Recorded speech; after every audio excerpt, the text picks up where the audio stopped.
Pengawasan destructive fishing. Apa itu destructive fishing? Destructive fishing adalah kegiatan penangkapan ikan menggunakan metode atau alat atau bahan yang dapat merusak sumber daya ikan dan lingkungannya.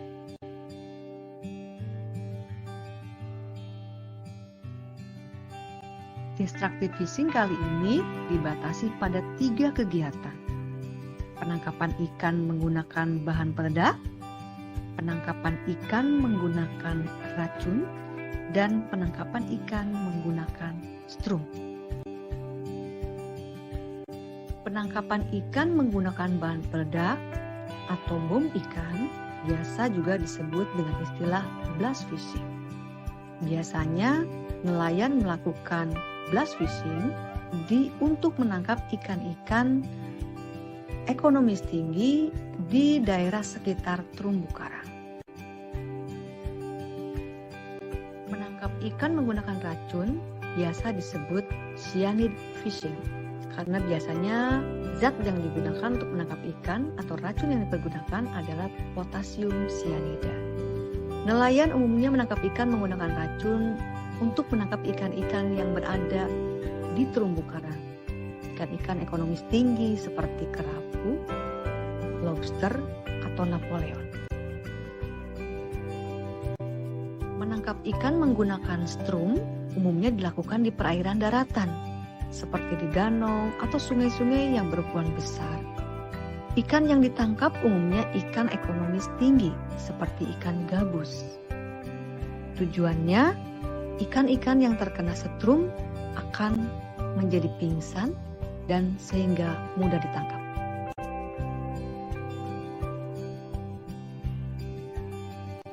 Di mana saja lokasi rawan destructive fishing? Lokasi rawan terjadinya destructive fishing kita bisa lihat pada peta Indonesia berikut ini, di mana dapat kita lihat 3 simbol yang berbeda. Yang pertama, simbol untuk kegiatan pengembangan ikan. Yang kedua, simbol untuk penangkapan ikan menggunakan racun. Dan yang ketiga adalah menggunakan setrum. Nah, di sini juga kita bisa lihat ada 3 warna yang berbeda untuk membedakan tingkat kerawanan kejadian destructive fishing. Merah yang berarti tinggi, kuning yang berarti sedang, dan hijau yang berarti rendah.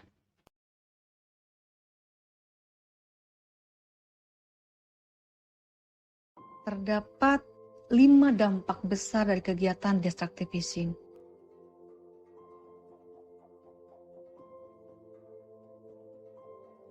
Yang pertama, destructive fishing merusak terumbu karang. Kita ketahui terumbu karang adalah rumah bagi ikan, tempat ikan memijah, mencari makan, mengasuh. Bisa dibayangkan jika ikan kehilangan rumah maka dia akan pergi menjauh untuk mencari rumah yang baru. Ya, sehingga selanjutnya apa dampaknya bagi nelayan? Nelayan membutuhkan BBM yang lebih banyak. Nelayan membutuhkan waktu yang lebih banyak untuk mendapatkan ikan. Dampak kedua dari destructive fishing adalah dapat merusak keberadaan sumber daya ikan. Penggunaan bom, penggunaan racun, tidak akan memilih ikan apa saja yang akan dia tangkap. Ikan-ikan yang berada di sekitarnya yang non-targeted tetap akan ikut jadi korban.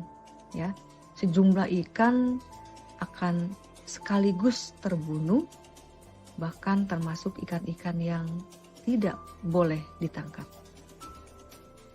Dampak yang ketiga, destructive fishing bisa melukai bahkan menghilangkan nyawa pelakunya.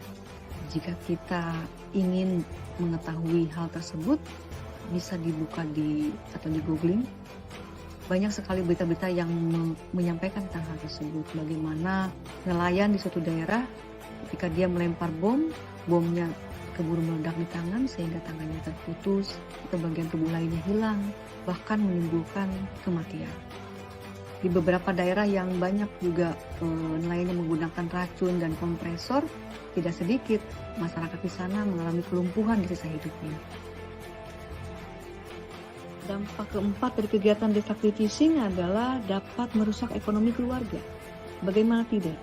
Seorang nelayan yang merupakan kepala rumah tangga, jika dia tertangkap tangan melakukan destructive fishing, maka petugas akan menjebloskannya ke penjara. Selanjutnya dia tidak bisa mencari nafkah untuk keluarganya. Istrinya tidak bisa memasak di dapur, anaknya juga tidak bisa bersekolah, dan efek lainnya. Dampak kelima dari kegiatan destructive fishing adalah kegiatan ini dapat menghambat investasi. Banyak disampaikan keluhan oleh para pemilik resort di mana mereka kehilangan wisatawan karena tidak ada lagi terumbu karang yang indah yang bisa wisatawan lihat karena tergerus oleh kegiatan destructive fishing. Tidak ada lagi ikan-ikan yang bisa ditonton dan tidak ada lagi kenyamanan karena terdengar suara bom di sana di sini. Apa saja dasar hukum yang dapat menjerat pelaku destructive fishing? Jika kita melihat Undang-Undang 31 tahun 2004 tentang perikanan, di situ disebutkan pada pasal 8 junto pasal 84 bahwa sanksi dapat dikenakan bagi pelaku destructive fishing yaitu paling lama 6 tahun dan denda paling banyak 1,2 miliar rupiah. Dan beralih kepada Undang-Undang 27 tahun 2007, pasal 35 junto pasal 73, di situ disebutkan pelaku destructive fishing dapat dikenakan penjara 2 sampai dengan 10 tahun dan denda 2 miliar sampai 10 miliar rupiah. Beberapa peraturan perundangan lainnya juga dapat dikenakan kepada pelaku destructive fishing. Misalnya, terhadap pelaku yang mendistribusikan atau menjual bahan-bahan berbahaya seperti amonium nitrat, potasium, detonator, sumbu api, bahkan bom rakitan, atau bahkan kepada pelaku yang memanfaatkan ikan hasil tangkapan yang menggunakan destructive fishing.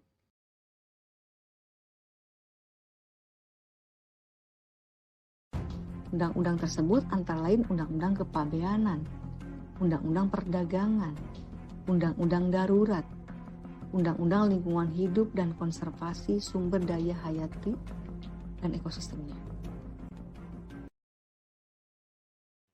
Berikut ditampilkan alat atau bahan yang berasosiasi dengan kegiatan destructive fishing. Di antaranya, botol yang dirubah menjadi alat peledak. Yang kedua, ini adalah gambaran pupuk urea atau amonium nitrat yang biasa dipergunakan sebagai bahan pembuatan bom rakitan. Bagian bawah itu adalah kemasan pupuk urea yang biasanya dijadikan bahan pembuatan bom ikan. Berikutnya adalah alat atau bahan yang berasosiasi dengan kegiatan penangkapan ikan menggunakan racun. Di sini kita bisa lihat ada orang menyelam dengan menaburkan racun atau menyemprotkan racun yang telah diencerkan. Biasanya orang tersebut juga dibantu oleh peralatan selam dan kompresor tentunya. Nah, bagian ketiga ini adalah contoh alat sederhana yang biasa digunakan oleh nelayan yang menyetrum ikan. Bagian bawah juga dapat kita lihat perahu yang biasa digunakan oleh pelaku penangkapan ikan menggunakan setrum. Kita juga harus memastikan agar tidak ada saudara kita, tetangga kita yang mengkonsumsi ikan yang ditangkap menggunakan bahan peledak ataupun racun sianida. Yuk kita kenali bagaimana sih ikan yang ditangkap menggunakan bom. Ikan yang ditangkap menggunakan bom biasanya tubuhnya melengkung. Kalau kita pegang, tubuhnya tidak bisa tegak karena ada bagian tulang yang longgar. Daging ikan terasa lembek atau hancur dan cepat membusuk. Ciri yang kedua, ada bagian tubuh yang terpotong, khususnya di bagian sirip.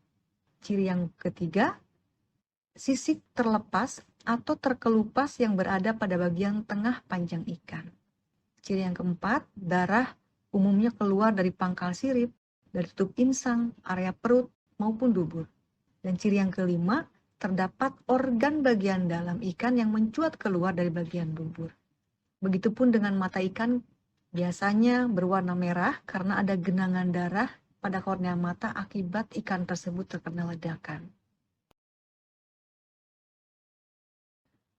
Bagaimana ciri ikan yang ditangkap menggunakan racun sianida?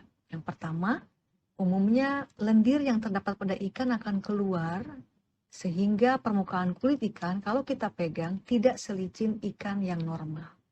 Ciri kedua, sirip serta ekor kan menjadi rapuh dan berguguran. Ciri yang ketiga, badan ikan nampak biru, berwarna biru khususnya pada bagian perut ikan. Ciri yang keempat, meskipun ikan baru tertangkap, biasanya insangnya berwarna pucat, tidak berwarna merah seperti biasanya.